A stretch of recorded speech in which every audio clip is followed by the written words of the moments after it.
भारतीय communist party ने बलिराम भवन के सभागार में मनाया 105वां वर्षगांठ। आपको बता दें कि भारतीय कम्युनिस्ट पार्टी के जिला कार्यालय बलिराम भवन में दुनिया की पहली समाजवादी क्रांति पार्टी की 105वीं वर्षगांठ के अवसर पर विचार गोष्ठी का आयोजन किया गया, जिसकी अध्यक्षता अलखनाथ तिवारी ने की।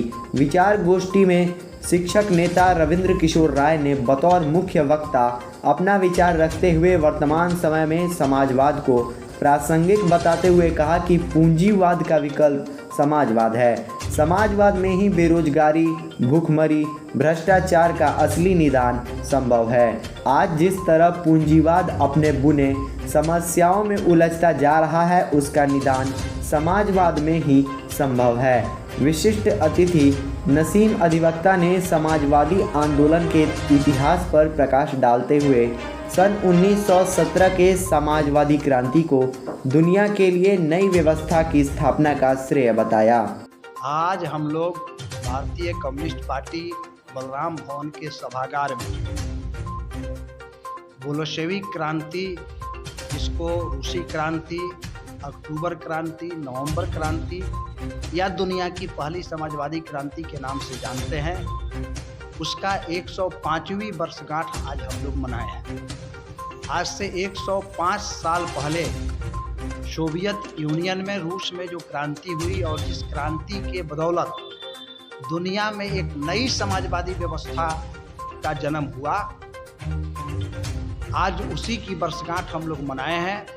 और भारत के राजनीति के परिप्रेक्ष्य में इस समाजवादी आंदोलन और समाजवादी क्रांति का भविष्य क्या है, इस पर आज इस विचार गोष्ठी में हम लोगों ने गंभीरता से विचार किया है। और हम लोगों ने ये महसूस किया है कि जिस तरह से रूस में किसानों की स्थिति दयनीय थी, मजदूरों की स्थिति दयनीय थी, बड़े पैमाने पर बेरोजगारी था, महंगाई और भ्रष्टाचार था, और नेतृत्व करने वाले, राज करने वाले आकंठ भ्रष्टाचार में डूबे थे, जिससे ऊब करके वहाँ की जनता ने राजशाही को, जारशाही को समाप्त किया और मजदूर और किसानों के नेतृत्व में वहाँ की सरकार बनी।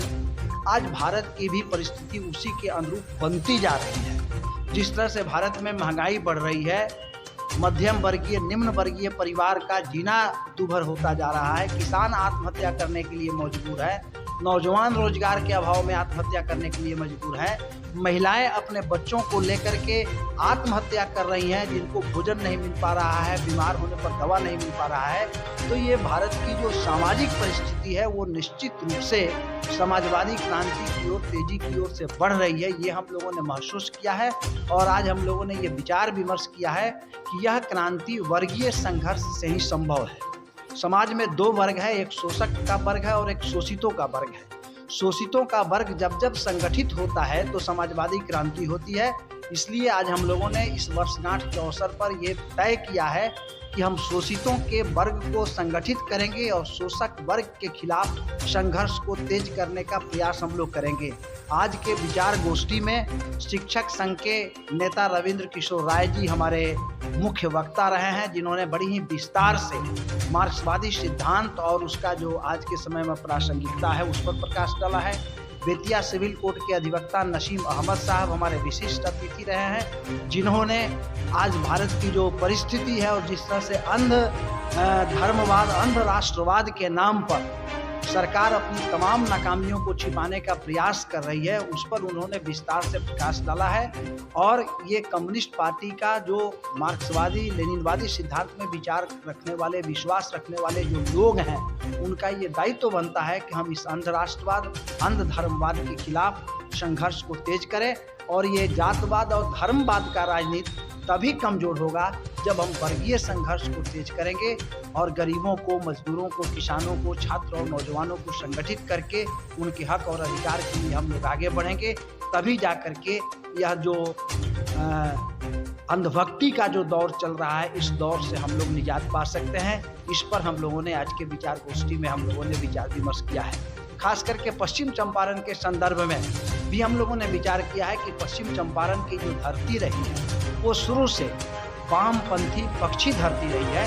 यहाँ से कई बार लोग एमएलए हुए, चनपटिया से एमएलए हुए, नौतन से एमएलए हुए, बेतिया पार्लियामेंट्री सीट से भी एमएलए हुए और सबसे पहले पूरे बिहार के अंदर सबसे पहले कोई एमएलए बना तो सिकटा मैनाटांड क्षेत्र से वामपंथी लोग एमएलए बने थे। उमाशंकर शुक्ल जी उस समय विधानसभा पहुंचे थे। तो ये वामपंथियों की धरती है और आज भी चंपारण के किसान जो हैं, यहाँ के चीनी मिल जो शोषण कर रहे हैं, उनके शोषण से तबाह हैं। यहाँ के जो धान पैदा करने वाले या दूसरी फसल पैदा करने वाले जो किसान हैं, वो बिचौलियों के शोषण से परेशान हैं। तो हम किसानों को संगठित करके उनके फसल को उचित कीमत दिलाने के लिए हम लोग संघर्ष को आगे बढ़ाने का प्रयास करेंगे।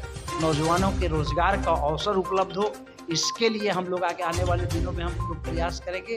ये तमाम मुद्दा पर आज हम लोग यहाँ विचार विमर्श किए हैं। और सबसे बड़ी बात है कि पश्चिम चंपारण के अंदर जो भ्रष्टाचार बढ़ता जा रहा है, वो थाना हो, वो ब्लॉक हो, आप कहीं भी जाइए, भ्रष्टाचार की गंगोत्री पूरे पश्चिम चंपारण में बह रही है। अंचल कार्यालय तमाम भ्रष्टाचार में लूट है। ग्राम पंचायतों के अंदर लूट हो रही है।